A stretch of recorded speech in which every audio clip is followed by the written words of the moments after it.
Good morning, everybody. It's Brooke with Mrs. Cog Hill Farm on a sunshiny, beautiful day here in Alabama.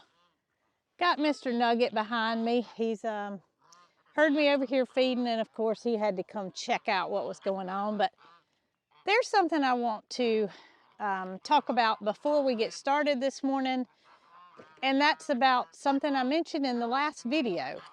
So y'all can probably hear my geese. They're all over here at their swimming pool where I feed them laying crumble. And y'all, laying crumble or laying pellets is a formulated feed for just about all things feathered. Chickens, ducks, geese, peacocks.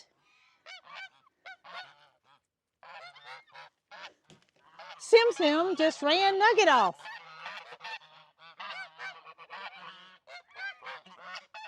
That's a first. Walked away from the geese a little because that was something I've never seen before. Sim Sim is a male goose or gander, and he literally told Nugget to go away. Usually it's the other way around. Usually it's Nugget, if anybody's dominant, and Nugget tells them to go away. Back to the feed. So laying pellets, laying crumble, fortified for just about anything feathered. Now Mary Carl does not feed that feed to her pigeons because, well, they just need a little bit different makeup. But had some questions about, if you don't want the geese to lay eggs, why do you feed them laying crumble? Because I did specify it's laying crumble.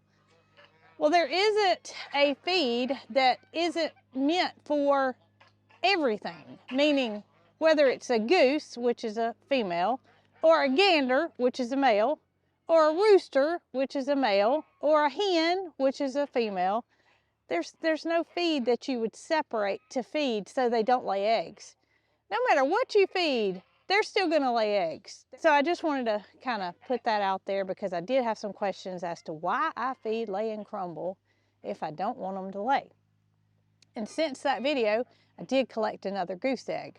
So that makes a total of 4 goose eggs that this particular goose has laid. And Sim Sim may be the daddy. Maybe that's maybe he's the gander and the mate of that particular hen that laid the egg, or I say hen, goose, because he had a little bit of an attitude this morning, which is not normally the case at this time of the year, as Nugget cleans my shoes. Good morning, ladies and a couple of gentlemen in there, Tip and Topper, but everybody has came to this bright sunny spot on this side of the pasture this morning. You can see Fifi and Laura, well, they think the grass is literally greener on the other side. There's absolutely no different. And everybody looks like they're enjoying this wonderful amount of sunshine.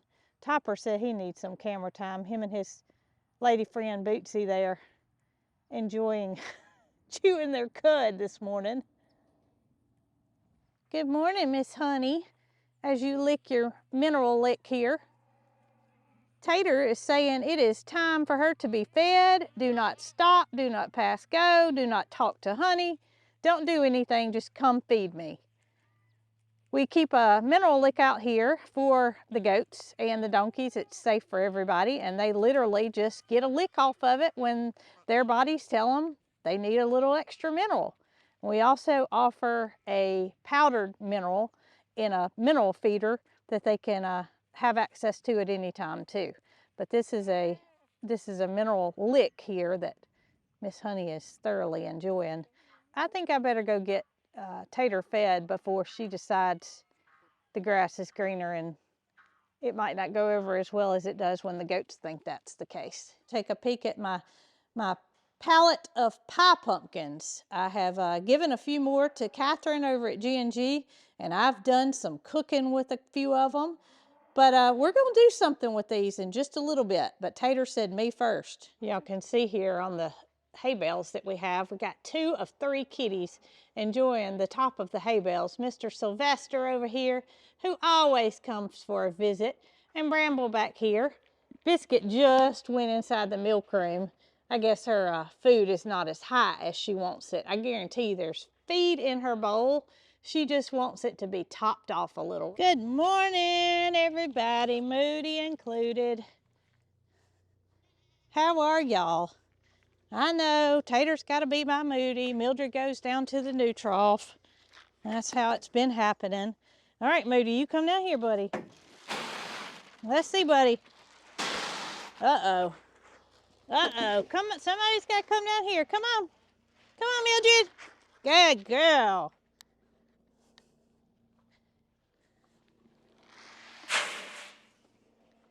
You can't tell me Mildred does not know her name.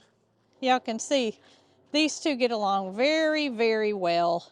There's food at each end of the trough, and well, they're choosing to share. That's sweet of you, Moody. That's sweet of you, buddy, but you do have your own amount down here.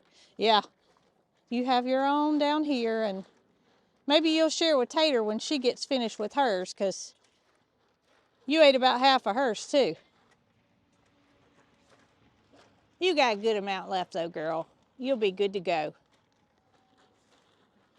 I'm so glad everybody gets along. You know, that's always a fear of ours when adding a new animal. You just don't know. I mean, it's like people. Some people just don't click, and I'm sure it's the same with animals. Some animals just don't click. So if y'all saw the video where we got the hay, we actually put a new bale in the goat area, which, I mean, you really can't tell any has been eaten off of it. And we moved what was left over from the goats over to the cows, because cows aren't as picky about their hay as goats are. People have in their mind that goats will eat anything, and y'all, that is not the case. Not with our goats anyway. They are very picky hay eaters. Now Moody, he's a pretty picky hay eater too, but he didn't have a problem with this hay. So let me just show y'all how much of the hay that the cows have eaten versus what the goats and the donkeys have eaten. Look at there. I mean, that bale is all the way to the bottom of the hay ring, where there's not really anything left, is it, ladies? And y'all have not eaten very much of yours. Of course, they spend a lot of time over at the hay bale. The goats are all over there right now, but they just don't have the capacity to eat what 3 cows do. So I'm glad that we went ahead and got 16 bales in hopes that that'll last us, because the cows are definitely consuming more hay than what I would have thought. All right, I think that we got to get y'all a new hay bale put in there, and I really, really want to do it when you're eating. So I'm not sure if that's going to happen right now, but I can assure you, we got your hay bale for you, okay? I'm gonna try to get their gate shut. Jason's over there loving on them and trying to keep them held captive while I get this gate shut, because we don't want to try to manage the cows while we're putting their hay in. All right, I think we're good, Jason. All right, babies, we're gonna get y'all a hay bale. That was quicker than what we thought, that's for sure. So I parked the tractor over here under the shed, but I took my hay spear off because my biggest fear is that somebody or something could run into the end of this thing and it cause detrimental effects. So here I am putting it right back on, but at least I knew that nothing was going to get harmed with it being left on there. All right, let's go get some hay moved. And one thing that we designed for when we built this pasture is to be able to lock the cows up, keep the goats separated, and put a hay bale in there without having to contend with any animals. And I must say, it's worked out very well.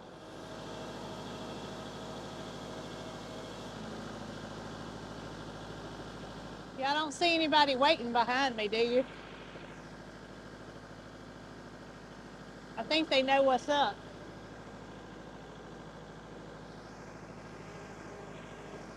No doubt Moody does. He is He's got a little drool coming off his mouth. He loves a new hay bale. And here comes Jason. He's gonna come in front of me and open the gate, meet me over there and take the string off the hay, and we can get it in the round feeder. And this is what I meant by designing the pasture so we won't be with the animals. Moody and Tater and Mildred are locked in this little area. This is the pasture area. We've got a gate down at the end that we can open up, come through the pasture, and we won't have to worry about anybody getting loose or getting out or causing any chaos or, you know, stuff cows do.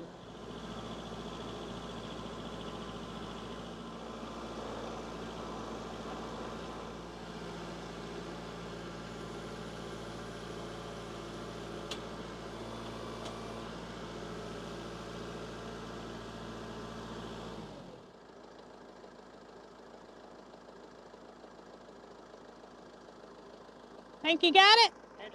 All right, I'm gonna drop it in.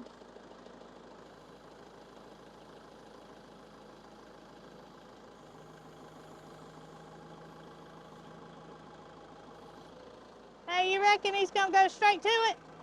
You think?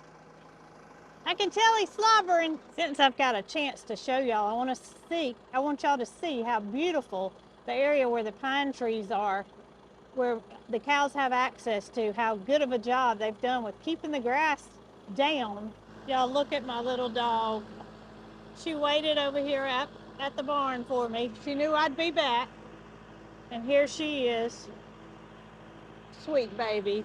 And once again, I'm gonna immediately go over and remove this hay spear. I mean, even though it's up in the air, I don't like the thought of it. Go see if Jason has opened the gate already and the cows have headed out to where the new hay bale is. I bet they have.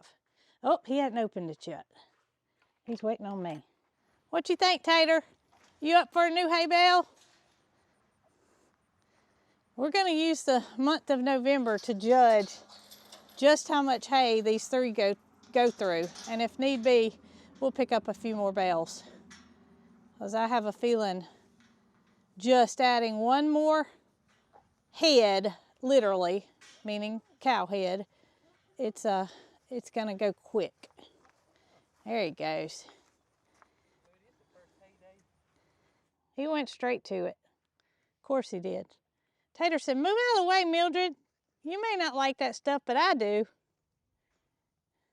Oh, he's already, look at him. He's pushed the bale over. Tater's first hay day at Cog Hill Farm. A brand new bale, that is. Look at him. He's sticking his head all in it. He's getting it just right. Go on, big girl. Don't miss your chance.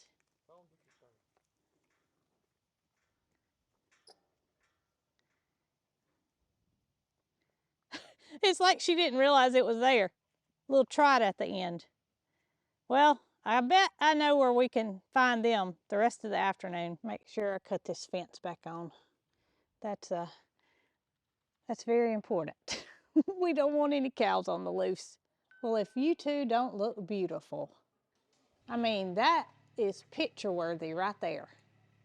Back to back. Yeah, y'all are so beautiful. So before I go home, I'm gonna grab me a couple of sugar pumpkins here, and we are going to go do something fun. And I'm gonna tell y'all, we're not just freeze drying pumpkins. So stay tuned. I mean, don't think we're just gonna roast these pumpkins and throw them in the freeze dryer, because that's not gonna be the case. Hey, little lady, you need a lift? Your legs sure are moving fast this morning. Come on and I'll give you a lift. You won't have to walk so far. I think you can fit right back there with those pumpkins. All right, baby, off we go. Wasn't that better than walking? You gotta save those old legs, girl. When we got the pumpkins from the barn, I was undecided as to which one I was gonna use, and I tell you why. Because I've made this recipe and my whole family enjoyed it. I used this pumpkin, which I read about, and both these are considered sugar pumpkin. So I guess you could use either one and be satisfied, but since I use this one for the previous recipe, I really want to see how it's going to turn out with the bright orange one, which is what you think of a sugar pumpkin or a pie pumpkin. But what we're going to be making is pumpkin soup. It is the easiest recipe that I do believe I've ever made. Now, I must say that in the past, I've not been much of a soup eater, so to speak. You go to a restaurant, they ask you soup or salad. I'm always like, do people really get soup instead of a salad? Because my whole family is one of those people that just order soup and or order salad and never bats an eye. I just would never think about ordering soup. But here in the past several years, I have found myself really liking soup. Soup that's full of flavor, not just, not like you can a chicken noodle soup. That's not what I'm talking about. I'm talking about savory, hearty soups. We have used our kale over the past winter months to make a wonderful kale soup. Maybe, just maybe, I will make that this year. But several things that we have done with things that we have grown to make a delicious soup. And I just find that I really like it. It was just a mental thing probably to think I wanted a salad over soup. But I know this recipe is good because I made it. And I want to try to freeze dry it to see if I can reconstitute it and have a quick, easy meal for one of these winter nights that were to be coming up. And I just want to see if it can be done. I've got to go ahead and get this pumpkin cut up. You're not going to cook it first. All you're going to do is to cut that pumpkin up into little tiny squares along with an onion. I'm using a half an onion. I had a half an onion left from my batch that I made earlier this week. So if you are a person that likes a lot of onion, of course, use a bigger onion, but just kind of judge that by your family's taste and your liking. A couple of cloves of minced garlic, and then 4 cups of, I'm using chicken stock. You could use vegetable stock or whatever stock that you choose, but I'm going to use chicken stock. That's what I used in the previous time that I made it, and it was fantastic. All right, so now you're just going to leave the lid off and bring it to a boil. And when that happens, we will put the lid on it and let it simmer for 10 to 15 minutes until a knife stuck in that pumpkin is very tender. As I'm sitting here waiting on the soup to get cooked through, I got to thinking something. I'm probably going to have some questions about, why are you freeze drying the soup? Why don't you just stick it in a freezer bag? Well, this is the explanation. Okay, just say that you have a storm where you lose power and you lose everything in your refrigerator. You're left with canned goods. This is just an example. You're left with canned goods, but you're also left with these vacuum sealed bags that are shelf stable. Once a food is freeze dried, it doesn't have to go in the refrigerator or the freezer. It is shelf stable, providing you have sealed it correctly and you have an oxygen absorber in there to absorb any moisture that may have seeped in during the sealing process. But all you have to do is add water to reconstitute it, or if you're in a dire situation, you could eat it as is. However, some things are better when they're freeze-dried, just being candy and even such things as fruit, peaches. Of course, reconstituted, they're wonderful too, but that is the reason that a lot of people choose to freeze-dry. It's because you can set it on your counter, you can set it in your pantry. You don't have to worry about if an appliance isn't working. Your refrigerator goes out, your freezer goes out. And so that's where the difference in me freezing this soup versus freeze drying. So I'm just gonna stick a knife in, and I can tell right now that the knife goes in very easily. Everything in there is very tender. I got about a minute left on the timer, so I'm gonna turn it off and we're just gonna go ahead and puree it. Okay, it's done, and I'm liking the consistency of it. It's pretty thick, and of course when you reconstitute it, you can choose the amount of water that you want to add to it. Some people weigh the tray before freeze drying and weigh it after freeze drying and add that amount of water that was lost during the process back to know the exact amount of water to reconstitute. I don't do it that way. I just add it until I think it's the consistency that I like. So I'm just gonna pour my soup onto some freeze drying trays that I've got set out and allow it to cool off some before I put the lids on it, put it in the freezer, let it get good and frozen, and then I will pop it in the freeze dryer. So I can't wait to try it. I've got a little bit here on a spoon that I've been allowing to cool off, and I wanna see if I think this one's better than the other one or about the same. It's very, very good. I don't think anybody would be disappointed, no matter how picky you are. Well, y'all, my soup is frozen solid, and I must tell you, when I took the cover off the tray, it smelled delicious. So I know that the flavor is going to be there. We're just going to mash continue and come back a little bit later, and we should have some freeze-dried pumpkin soup. Well, it's the next day, and here I am. It's sun shining again, beautiful day. Miss Snow White is letting everybody know that she's out here, and all of my beautiful goats, including Jessie and Honey, on this side of the barn.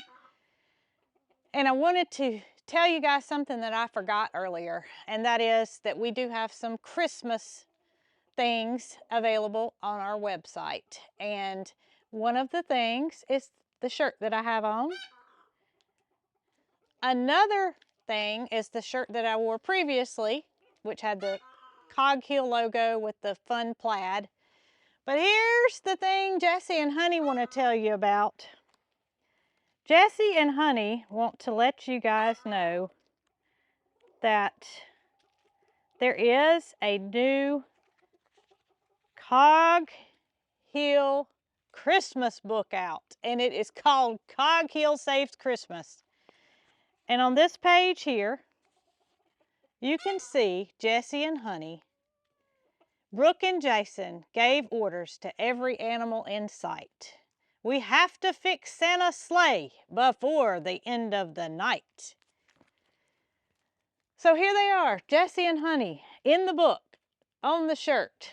They wanted to tell you guys firsthand that if you are interested in any of the new things we have to offer, as well as the recipe for the pumpkin soup, you can find it at www.coghillfarm.com. So I know the process is complete because I hear it beeping, but I did forget to say something, and that is that the characters on the shirt, as well as the book illustrations, were done by Jay and Joanne McNespy, and we can't thank them enough for creating such a wonderful, wonderful design that I think everybody will like. Go ahead and get our trays out. Make sure this process is complete by just doing a check and make sure it's completely dry. I'm sure it is. Oh yeah. The smell kind of dissipates after it's freeze dried. Same thing with the rosemary. You know, I could smell it before it went in, but you have to like remove the oils before the fragrance gets there. And that may be one of the reasons that I found I haven't had an odor left over after freeze drying something that had a fragrance to it, such as rosemary. That's been some questions asked. Do you have a problem with lingering odors? No, I haven't. But if you do, Harvest Right suggests running a tray of bread, and all that information can be found on their website. I've never had to do it, but I do know that that's the solution. So the two trays are completely dry, and I'm going to take these home. We're going to put them in a freeze dryer bag, sealed, a Mylar freeze dryer bag that will allow this soup to last up to 25 years if I need it to. I don't think it's going to last that long, but if I need it to, it'll be there.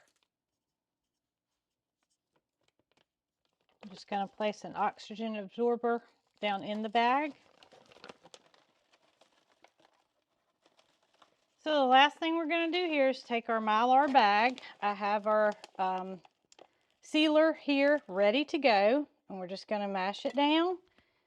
Hold it for a count of 5. Pull it up. Make sure it's sealed. I had to move over a little bit. There's so much light coming in right now that I couldn't even see. I'd have to put my sunglasses on inside, but just make sure your bag has completely sealed by running your finger across the top. And if it did, this is shelf stable for up to 25 years with a oxygen absorber in the inside. So y'all, I hope you enjoyed this freeze drying experiment, as well as walking around with the animals. And until next time, y'all don't forget to like, comment, and subscribe, and y'all be good.